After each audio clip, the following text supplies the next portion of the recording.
Hello again, everyone. Welcome to today's exclusive interview. I'm your host, Carolina from APG Performance Marketing Agency, and I'm truly excited to have the opportunity to chat with our esteemed guest, Gediminas Galkauskas, as a prominent Lithuanian marketer, CMO of Atlas VPN, and a creative genius behind the insightful Stratacada newsletter.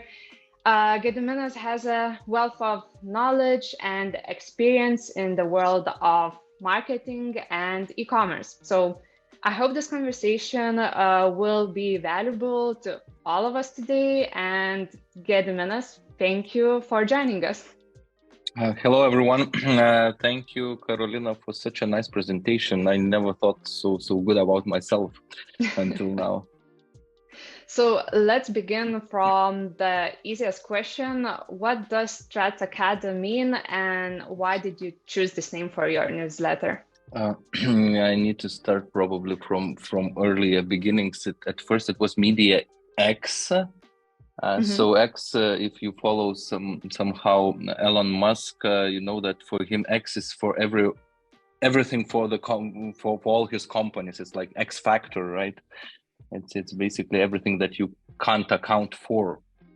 So at first it was Media X, and as I have a huge background in media, and for me, I started writing, and I started to write about media, about streaming services, which is basically media. But overall, it evolved, like a lot of things evolved. So it evolved more to thoughts for myself about strategy, about technology, about marketing. And it was like I was getting questions from colleagues like why it is still Media X, because we are not getting much information about media from there anymore. And that was like the sign that it's probably time to rebrand. So marketers know that we are good at rebranding. So it was Stratacada. Why Stratacada? So it has like the first part is like strategy. And the ending was probably from academy. At least if I remember correctly, the way of thoughts at the time, because I really have idea in the future in general to have like some training platform or some like academy, and because I think that I really see a lot of gaps in marketing education overall, I mean in Lithuania or in wider circles, and like I'm on a mission, but I need to work for that a lot. Okay, so I'm excited to hear about your plans for the academy. It's very nice that you want to educate other marketers. So it's a made-up word. I thought that it's some kind of Latin word, and I even thought to Google it. But what have you learned while running this newsletter that you might be able to use in your job as CMO at Atlas VPN? Well, I suppose that it's constant learning, because I have no idea about the audience, how familiar the audience is with my newsletter, and honestly now it's in some hibernation mode, because I'm really rethinking how to approach it further, because I just can't dedicate that much time as previously, and I really don't like to do compromises on the quality.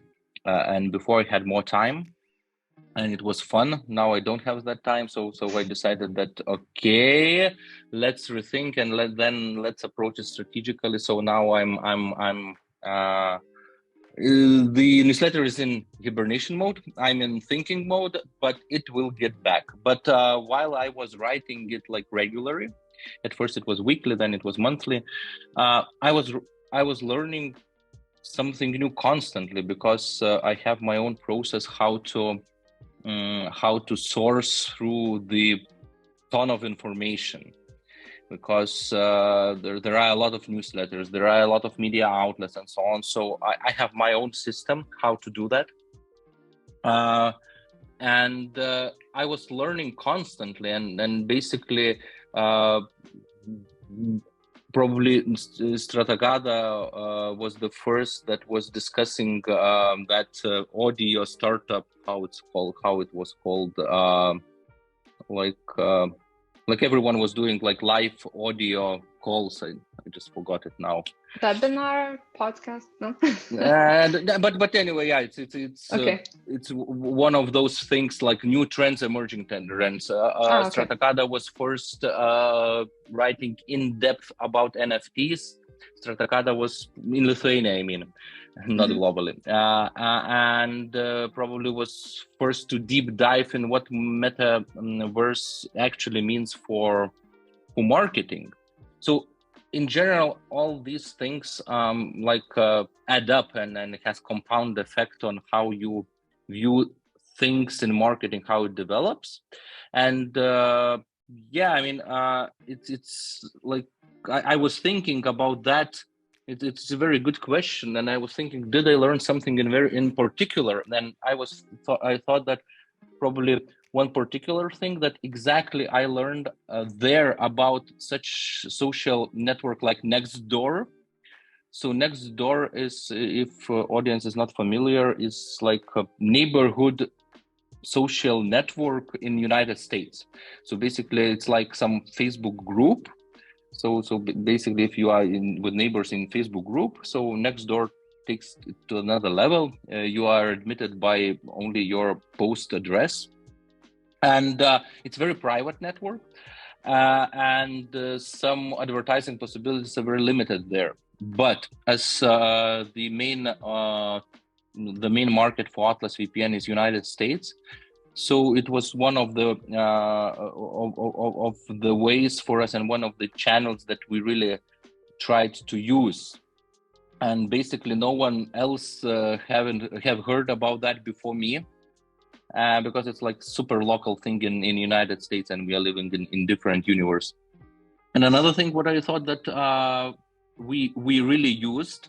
So while checking a lot of information about how to improve conversion and so on, one thing was that I stumbled upon information that showing hands using the product, like actually using the product in visual, improves conversion like by 5 or 10%. And basically it's a very universal case, because people somehow like things when you show that you can do with your hand. So and we were testing and experimenting with that in our key visuals on landing pages and so on, and we really saw that hands really works.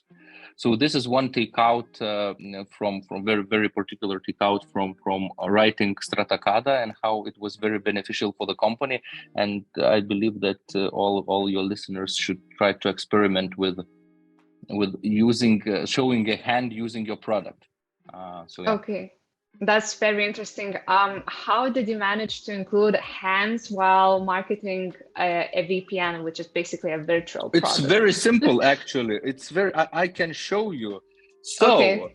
It's okay. It's so, but yeah, it's I get it now. But yeah, so you show the product. It's you show the app in the screen, and you show that hand is basically trying to connect to VPN. So yeah, it's. That's so basically, amazing. Yeah, showing your hands doing something with your product is basically a win scenario. And I find it's very interesting that you mentioned like the difficulties and struggles of time management, of being a CMO and running a successful newsletter.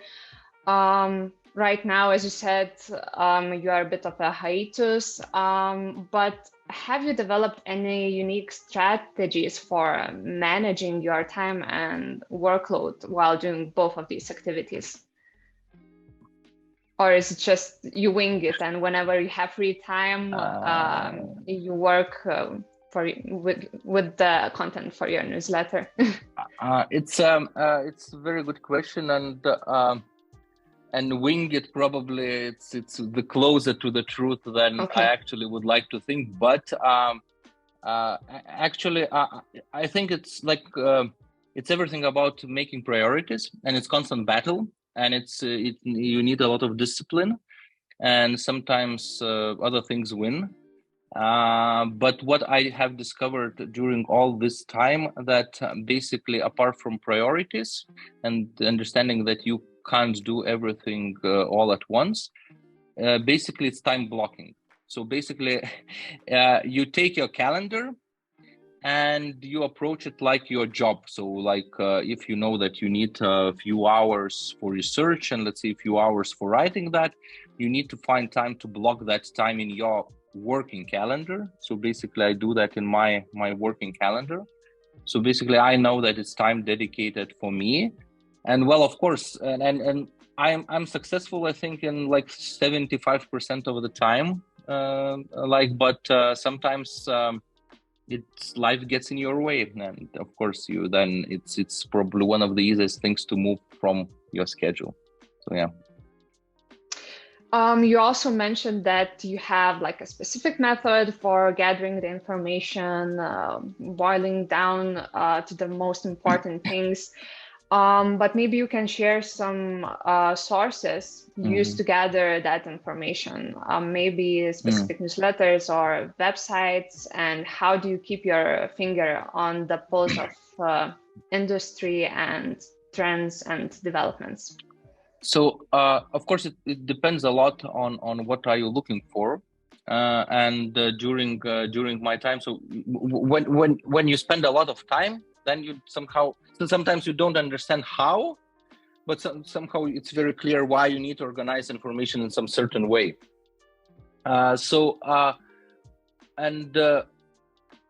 Overall, what you notice when you work with a lot of information, it becomes evident that information starts repeating. So basically, it's the most important thing probably to understand what sources are the best for you, and really to unsubscribe from anything else, because then it becomes like very repetitive, and really, and to go through that information takes time. So this is one thing. And then of course it depends how you use information. I'm completely a newsletter guy. I not only write, I read a lot of newsletters, and I really prefer it to my mailbox, because it's hard to remember all the websites to visit that you want. So basically, if it goes to my email, so then it's safe. Otherwise, it's not so much. And I can share like two sources from my experience that are very, very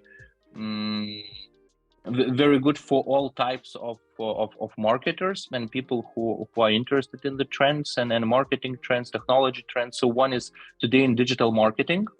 They have like a podcast, like it's a free podcast.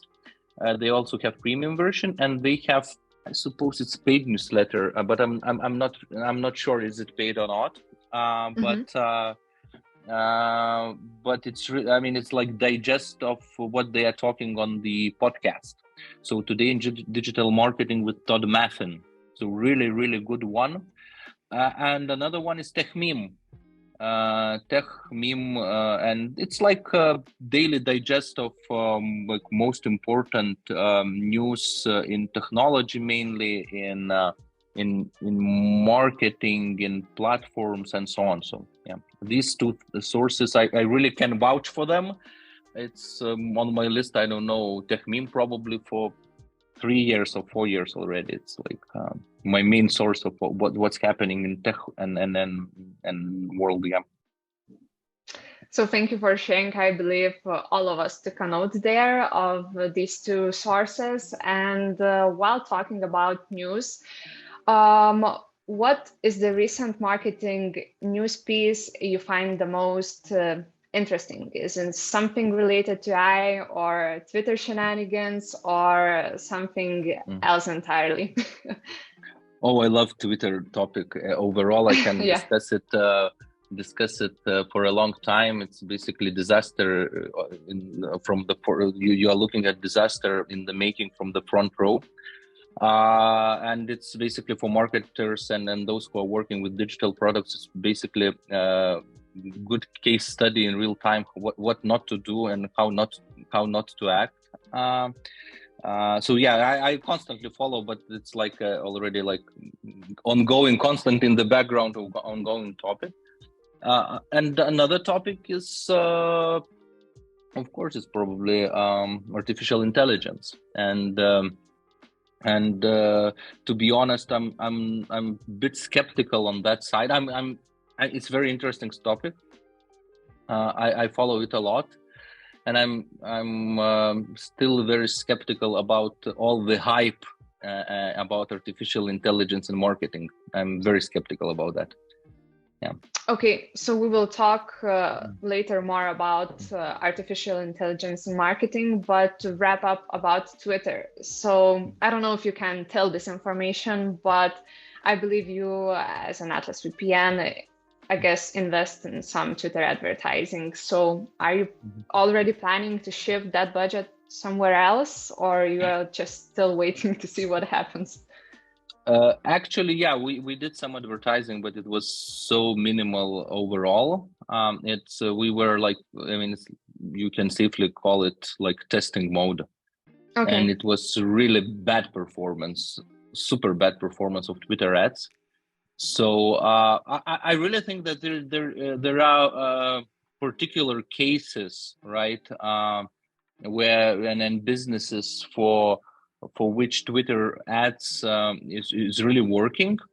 For us, it was not, and probably has something to do with targeting, has something to do with our like industry as well. We were thought, and why we started to invest in advertising in Twitter. It was like there are a lot of like privacy-minded people. So if you go to various like groups in Twitter where they talk about privacy, so I mean they are huge, and they all that movement is huge in Twitter, but we didn't manage to be successful there actually. So like an experiment platform, it might live for us, but only like that. But other than that, it's if you are considering, especially this year when all the marketing investment should, I mean, we want to make it as efficient as it can be. So Twitter is really like more of a toy if you have a good idea. But other than that, if you don't have good idea and very particular hypothesis why you should be in Twitter, don't go there. And we are not planning to do that. Okay, so thank you for this recommendation. Getting back to the newsletter, since more and more marketers talk about the importance of newsletters for e-commerce, especially in the light of GDPR. And most of e-commerce businesses, while starting to launch their newsletters, struggle with gathering their databases. Do you have some good ways, advices, how to collect a good database? I'm not sure I'm the best person to answer that, but yeah, in general, so so I think you need to be like visible and active overall in all other channels. If you, let's say, gather it like and like, I don't know, opinion leader, so you need to be regular and very active on social media and promote your newsletter. If you are talking about business, so there are probably few ways to do that. So one way, of course, if you have blog, don't shy away to promote blog and to incentivize people to subscribe to your blog at first, not only to getting your commercial offerings. This is one thing, and then it would be easier when you have warm audience to transfer them to your commercial offerings. This is one thing. And another thing that what I see is people and companies, they are incentivizing registering for commercial emails with the special offers. So let's say if you subscribe to whatever newsletter, you get 10% discount for the rest of your life, or for the next 5 purchases, and so on and so on. So all that incentives really works. What I think, so it's not connected with my daily job, but as a consumer, I really like most of the time I like Boost, that platform, like e-commerce. Boost is like About You, competitor of About You, and so on. So so to my mind, they're very good with email marketing, and they are really like putting their email channel to the maximum use, and you constantly feel that you are getting value receiving the newsletter rather than just going directly to the website when shopping, because you have additional information, you have additional discount, and so on and so on. So people need to get reason to let you in their mailboxes. And because, like, I mean, I understand that not everyone like me, I love my mailbox, and I really, it's like a bit a sanctuary for me, and I'm really paying attention to that. So I understand that not everyone like that, but if you are getting the people who are checking email, then yeah, it's a great thing, and you need to offer them really good value for giving you their emails. So basically, your suggestion for everybody who is listening now is to go to boost.com, subscribe to their newsletter, and go through their newsletter funnel and just basically see and copy what they're doing. Yeah, I mean, of course, I mean, it can't, I mean, just a disclaimer, it can't be the best overall email flow, but for me, it works. I really like it. So, yeah. Okay.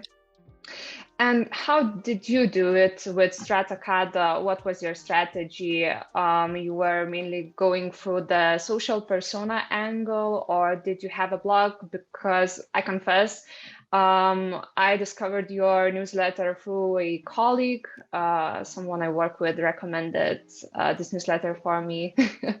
So that was my route of discovery. So I think with every newsletter or with every channel, basically, you need to answer at first the question, why are you doing that, and whom are you writing to? And the worst possible answer is basically, I just write it for myself, not because then you do it in your, I don't know, diary and keep it for yourself. You don't do it publicly. And then the second worst answer is like, I'm doing it for everyone. Then it's basically you are wasting your time. So my when I was thinking why I want to write and whom do I want to write to, the first was basically, it was for me at first, but in that sense that it helps me to organize my thoughts. That's my way of how I process information. I need to write it down and like to process it deeply, and I write a lot. And it was like, I'm writing it for myself, so why not make it? Why not do it publicly, right? But probably the trade-off in that is that basically you need to do it like in more like grammar correct way, and so on and so on, and you to do more storytelling to make it interesting, and it really takes time. So this was the first thing why I decided to do that. Another thing was that whom I was writing to, and it was like I wanted to reach decision makers. My primary goal was not to go for some mid-level managers. It was the first audience for me. What was decision makers? That's why I was writing was a lot of about some and doing a lot of analysis, why some things are working, why some things are not working, but like from business perspective, not from the like channel perspective. Of course, it was about marketing a lot, but why from a business perspective, some things working, some things are not working. And when I'm looking at my list of people who are subscribers, I really think that I'm probably more like, I can call it a success, the strategy, because when I look at that list, it's a lot of decision makers there. And for me, it was like a quality over quantity thing, because I know there are Lithuanian newsletters that they have like 10K plus audience, and then that's fine. That was not my intent from the very beginning, and I was writing longer pieces, more analytical pieces, and I know that it's not for everyone very interesting to read those things, and that's fine. So that was my approach, how I was doing. And then when I was thinking how to expand on that, because you need to have bigger audience, of course, it's the first thing is LinkedIn, and the second thing, I started to work with Delphi. They were they wanted to publish all that content in the premium tier, despite even it was like my newsletter is for free, but they were like publishing it in their premium tier, and still it was expansion of the audience, and it was a good fit for me as well, because when the content is paid on the most popular website in Lithuania, then it's still it's premium content, and I like the idea of that people consider it premium content. And then in my social media, I can promote the newsletter like, oh yeah, but if you subscribe directly, you get it for free. Yeah. Okay, so I think now we can move on from newsletter topic and talk about another topic that is like a dark cloud above our heads for a few years now. It's privacy. So as privacy concerns grow, how do you see the future of personalized marketing in the e-commerce industry, and what role will branding play in addressing these concerns? Yeah, so it's like written here with privacy is a big deal, and it really is. I think it's a lot of unknowns. How the advertising will look like in few coming years. And there is a lot of people like saying that, oh, we will get back to the world where like to TV advertising world. It's like end of 90s, when basically you just watch TV and you basically getting generic ads and so on and so on. And because people are afraid how we will track everything when cookies will be shut down. And as probably most of the audience know, that Google haven't figured it out yet how to what method to change cookies. At first they had flocks and so on and so on. I'm not sure what stage are in there now, but they haven't figured out it yet. So I think that when thinking about that, reading about that, I think that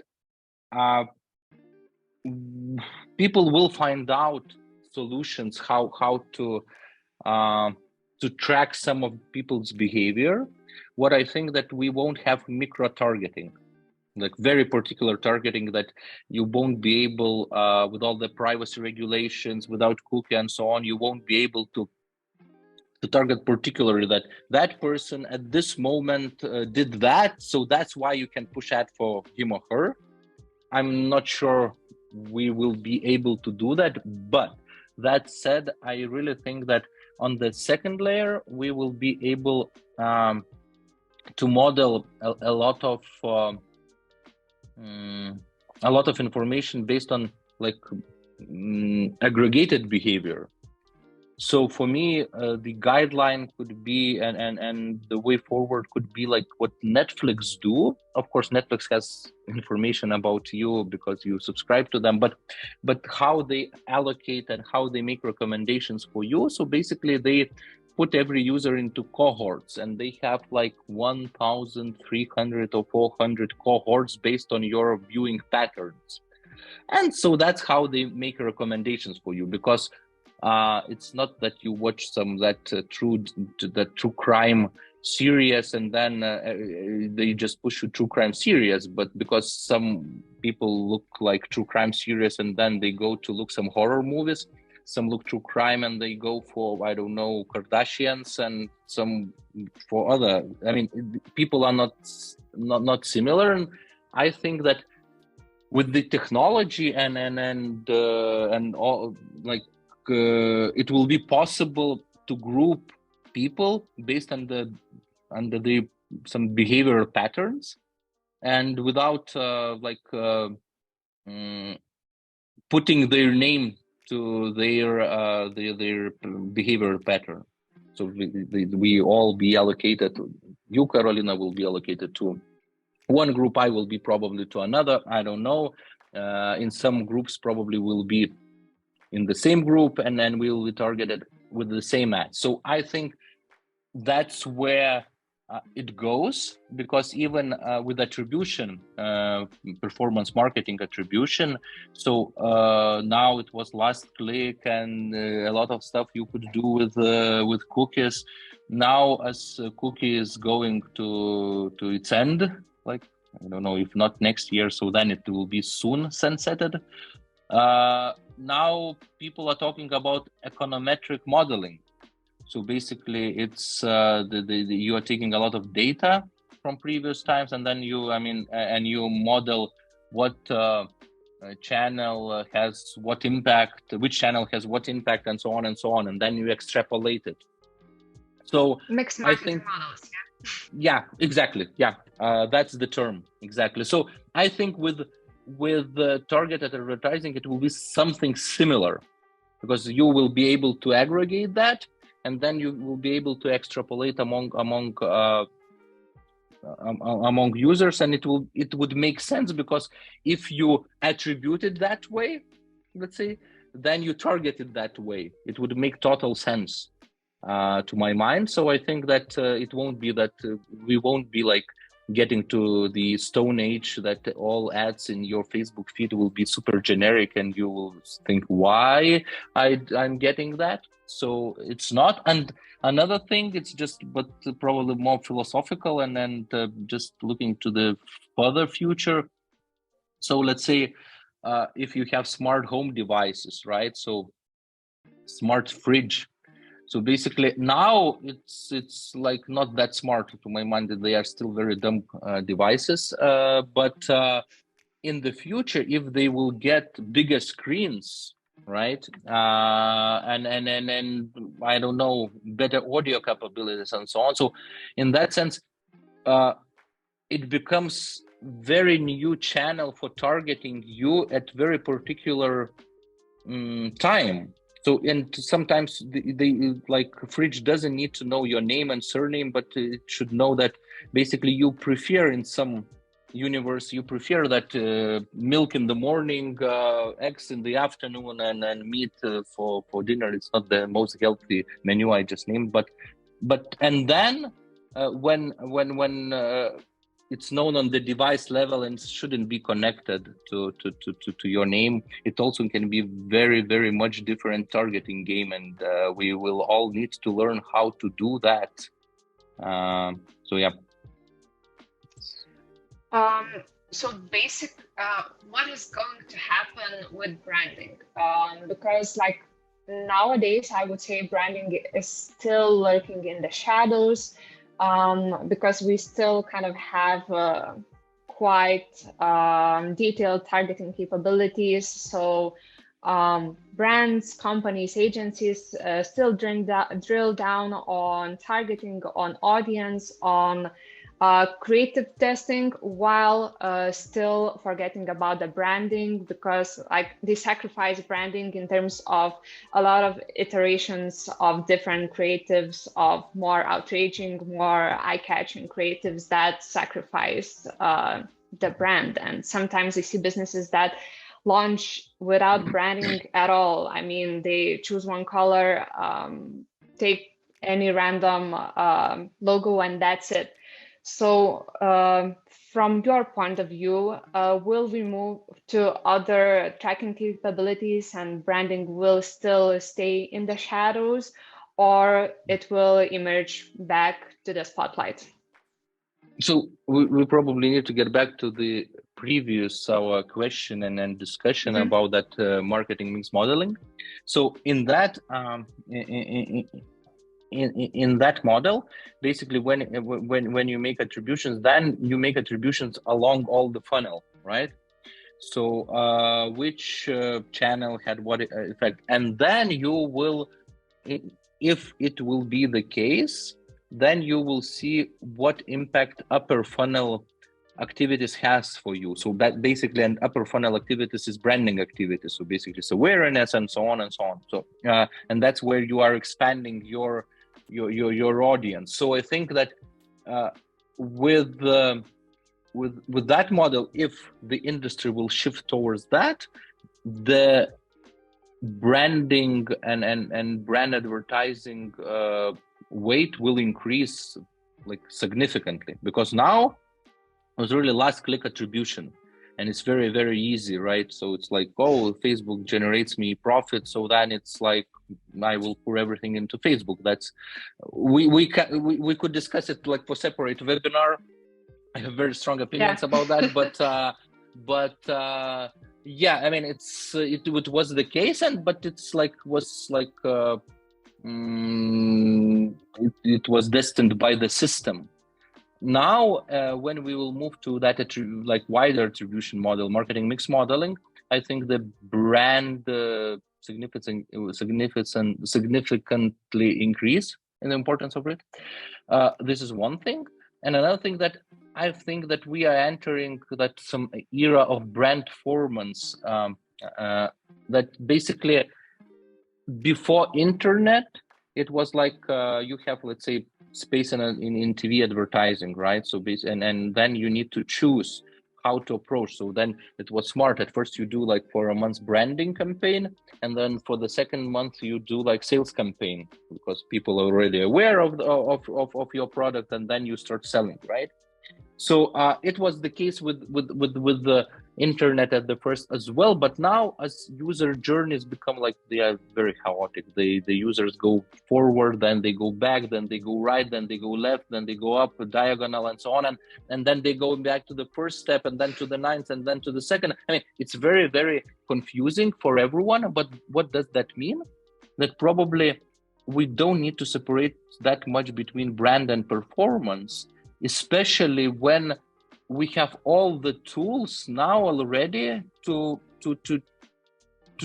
unite those things. Because basically, even if you are running brand campaign on YouTube, I mean, I'm talking about digital media on YouTube, I don't know, TikTok and so on, all these channels, they have native tools like to advertise at the same time. So basically you can run video of your brand campaign, but you can have banner like, whoa, check out this product, right? So it becomes already sales advertising at the same time. So we don't need to choose between those things, but it's about messaging. It's about what are you trying to do? Expand audience, narrow down audience, to warm up audience, and so on and so on. It's based on that. But I think we can do sales at every step of the way. What we couldn't do until internet came and until current system was in place. So I think it's much more possibilities for everyone, will be for brand people, for performance people. The future is bright ahead. Great. Let's talk about another pain in marketers' back. So year after year, businesses are facing turbulent market situations. For the second year in a row, everyone is whispering about a recession. Is there a way marketers can win in these circumstances? I think it's golden age for marketers to claim their place in the business, because for a very long time, like, it's marketing. It's just like, oh, it's you are guys the ones that spend business money, and it's not like you are earning those money. So I think that exactly now when the situation is so turbulent, is basically for marketers to say a word what user really wants and what they are willing to pay for, because it's like downturn, but it's very specific downturn, because like people, I mean, there is huge inflation, but people has money. It's very awkward thing, and I think that marketers need to get down to basics. So basically, to understand 4 Ps, like Kotler was writing, I mean, that product pricing, placement, and promotion. So usually we more like marketers concentrate on promotion part. But if we would take a step back and look a bit from further angle, I think that we have much more possibilities to influence business now, and to tell them how they need to think about what the customers want. So, and I can give you an example. So let's say like most of the consumers now, they are getting very picky about where to spend money. But let's say luxury segment is thriving as never before. People are buying the most expensive things in that luxury segment, and it's booming like never before. If we're getting back to like real world, again, so let's say in United Kingdom, they have very big, they had during last quarter of last year, they have very huge inflation, like very similar to Lithuanian one. So what we saw that buy now, pay later solution, which basically you can pay in 3 installments for some for things. People started to use it for kind of like not very expensive items, because we like to pay in installments for some bigger purchases, right? Like TV set, computer, and telephone, and so on, and so on. But people were starting to pay in installments, let's say for like, even if it's cost, some things cost 50 or 60 USD pounds. So, and if you understand like that, like a marketer, so then you say, oh, it's important for our users to save, then we need to offer some additional payment methods. Another thing is like for businesses is that consumers are really annoyed when they need to pay for return of the internet order. Yeah, so it's one of the biggest turnoffs for them. So, but some businesses really now, they start charge people for returning items. And why they do that? Because marketing people said that, well, maybe we will reduce our conversion rate, but we will increase business profitability, because maybe we don't need so many people buying stuff and then returning, because business wise it's like it's not very profitable for us.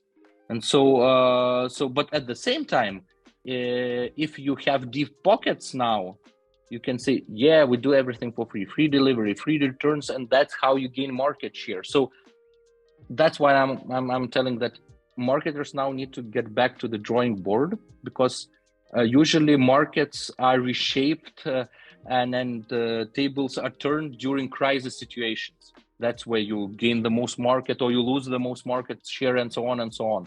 So that's where you get to the drawing board. That's where you get to understand what your consumer now really cares about or worries about most, and then try to understand how your business can satisfy that. And it's completely not about technology, completely, I mean, it's just about the human understanding. What about the budget? Because the first instinct of everyone in the economic uncertainty is to cut marketing budgets. Is that the most reasonable way to deal with it? Or are there any other strategies how we can like optimize our budgets to maximize results? Well, basically it's depending on how marketers are good at selling inside all that stuff. But overall, it's basically the smart thing to do is if people are not buying, let's say, because it's not about only cost cutting, right? But basically, if people are buying less, so to do more sales promotion doesn't make sense, right? Because you are putting more money, but still people buying less. So it's like completely ROS negative thing. But then maybe you need to think about expanding your audience, and that's what I'm talking about. If you have quite a deep pockets, then you need to switch your budget not to sales promotion, but to branding, to brand building. And what I mean, it was the same after the last crisis before that was in 2008 and 2009. Those who were investing in brand, they were first to recover, and they were the big winners during the first year when the market started to go up. So basically, this is the reason why, and this is your sales pitch to your business leader and CEO, why you need not cut marketing budgets, but of course you need to go smart about that. And of course, sometimes it's better to reduce some budgets, because really, I mean, you won't make sales, and then business will lose trust in you, because, well, you said you can make some difference, then you're pouring money and people are not buying, but not an ideal scenario. But if you have a good reason why you want to invest somewhere, what you want to achieve, that is the reason. That is the thing that can help you, but there is no magic pill, of course. Okay, so thank you for sharing. I hope everyone was taking notes. Let's move on to a more cheerful topic. Can you share some of your favorite marketing tools? I will be very boring here. Okay. The best marketing tools are, now wait, it's Microsoft Office Suite. The first one is Microsoft Excel. I mean, Excel, Word, and then PowerPoint, and I can quickly explain why.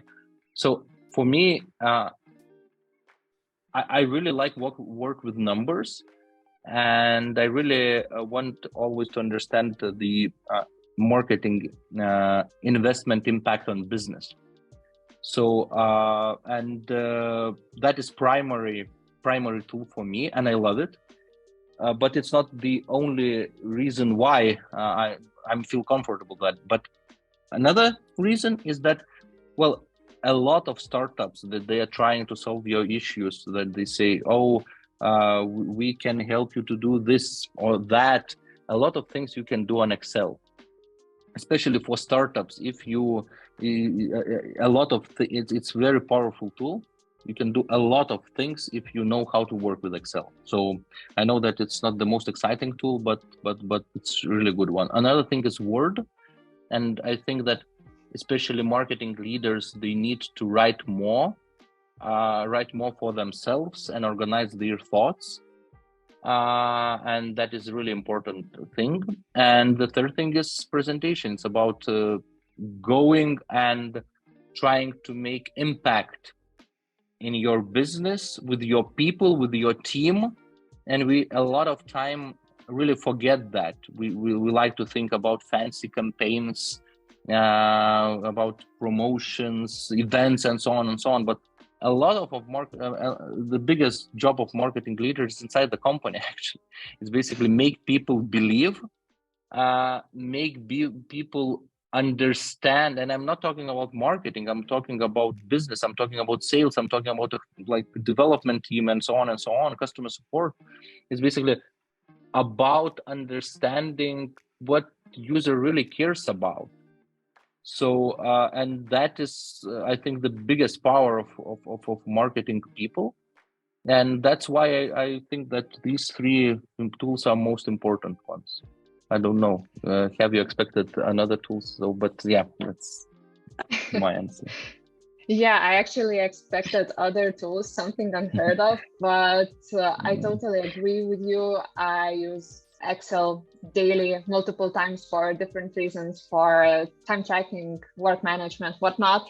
Also, I remember when I discovered that PowerPoint lets you export files as MP4. So I was creating marketing videos with PowerPoint. When you like master the transitions, you can actually do quite amazing videos with PowerPoint. So speaking about marketing tools, a lot of people are not delighted with G4 capabilities. And also legal teams are speaking up that G4 is not compliant with GDPR. Are there any analytics platforms you could recommend instead of Google Analytics? I mean, yeah, we also transitioning now to G4. Well, actually, can I be a bit wordly incorrect here? It's pain in the ass analytics in digital age. It's really amazing how after like 30 years in the market, it's still such a mess. Let's say for us, our main platform is Power BI, what we use, and basically it's from the same Google Analytics, from all other sources, let's say like Revenue Cat, which basically tracks revenue from mobile apps and so on and so on. So it's aggregated solution. I don't think that particularly there is the best analytical platform. I think that the best analytical platform, if you can create for yourself, it's proprietary one. And I know the businesses who are saying, oh yeah, we have the difference between our actual financial performance and Google Analytics. It's about 5%. And that is way too much for us. And it is really too much. It's 5%. 5% change is huge. Basically, you can make very incorrect decision on these 5% of attribution. And I don't think there is a good platform. I don't think there is good answer. And those people who will do versatile analytical platform will be next Apple. I'm pretty sure about that. So as I said, you have tried G4. So what's your opinion about it? I still don't have a clue how it works.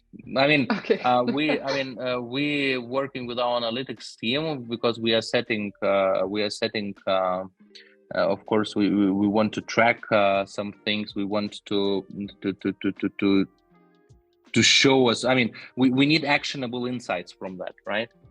And honestly, we're still struggling. We still have time, but to figure it out. But we are struggling. And what about you? That's a good question. Yeah, kind of same experience, and I haven't met anyone who have said it's amazing.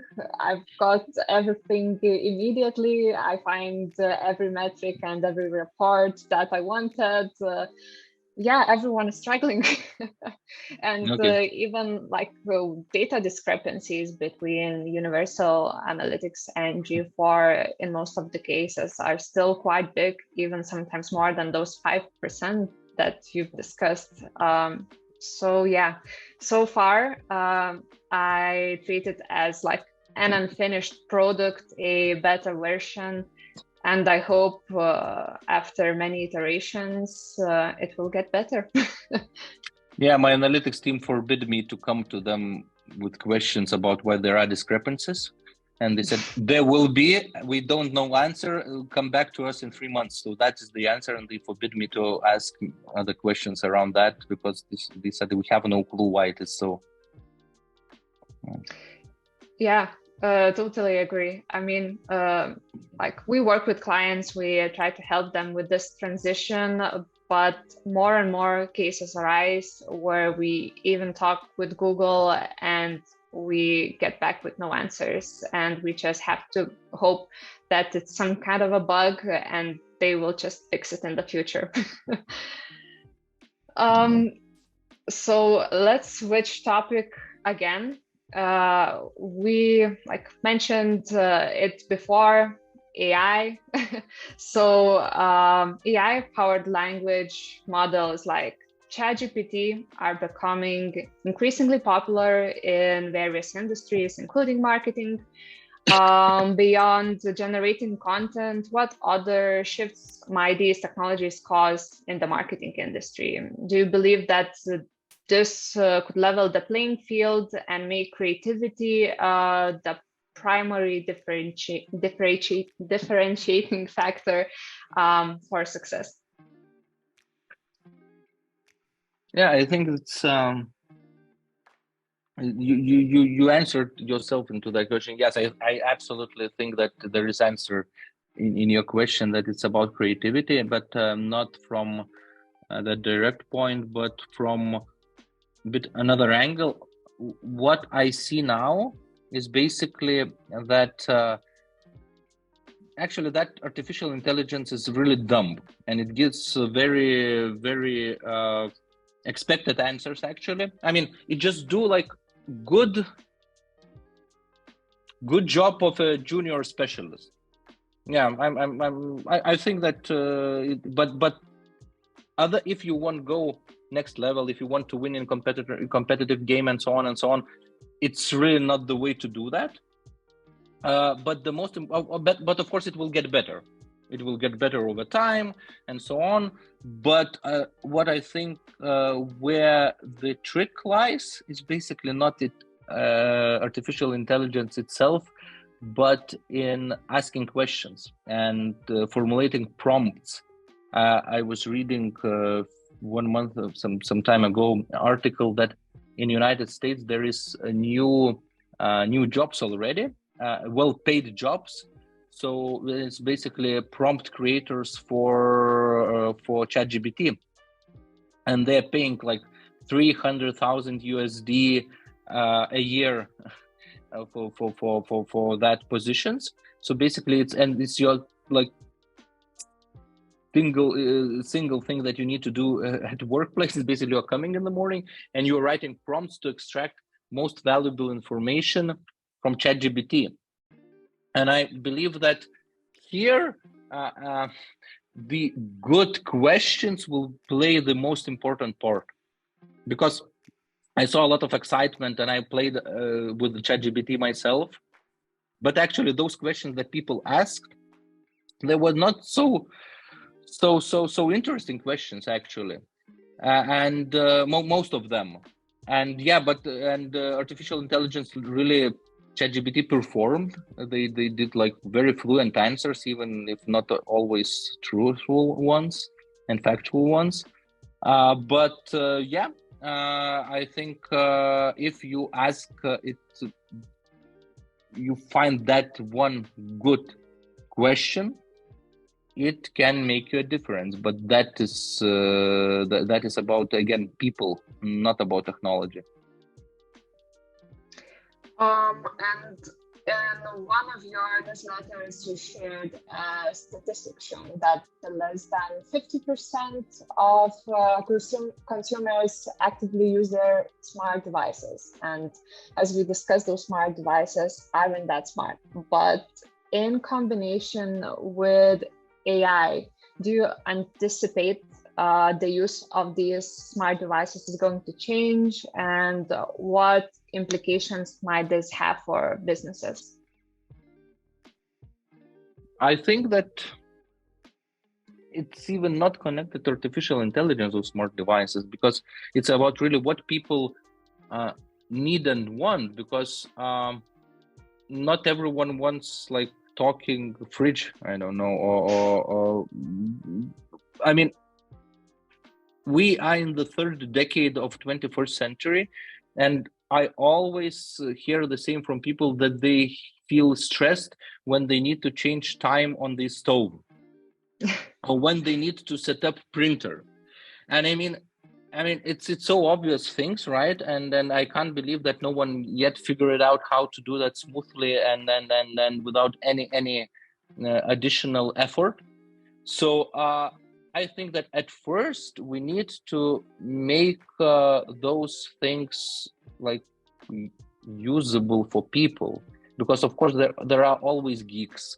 They just try to connect to everything. I'm the one myself, so when Amazon Alexa was just in United States market. I ordered from Amazon Alexa. I hacked some things and I set it for American Alexa for my home, and I was so excited to use it for like 1 month, but it was very, very not useful thing in my home. Basically, it was fun while it lasted, but it couldn't do anything of real use. And it's the same with smart fridges and so on. So if you find how to make them more useful to the actual people, to their daily lives, because just having that fridge has internet, I mean, so what is in for me?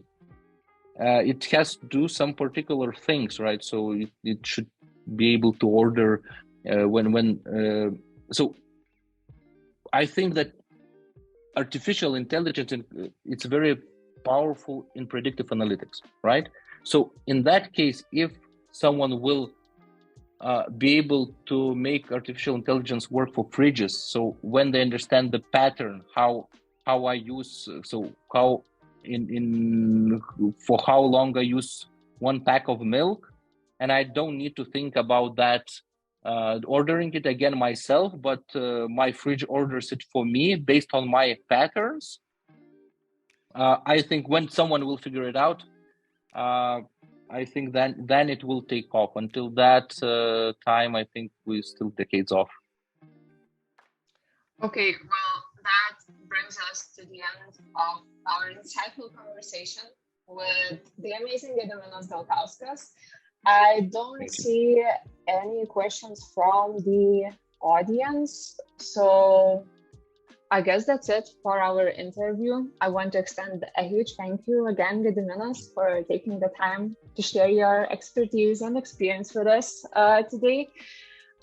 Your perspectives on branding, the AI-powered language models, navigating the ever-changing world of e-commerce and marketing have truly been invaluable.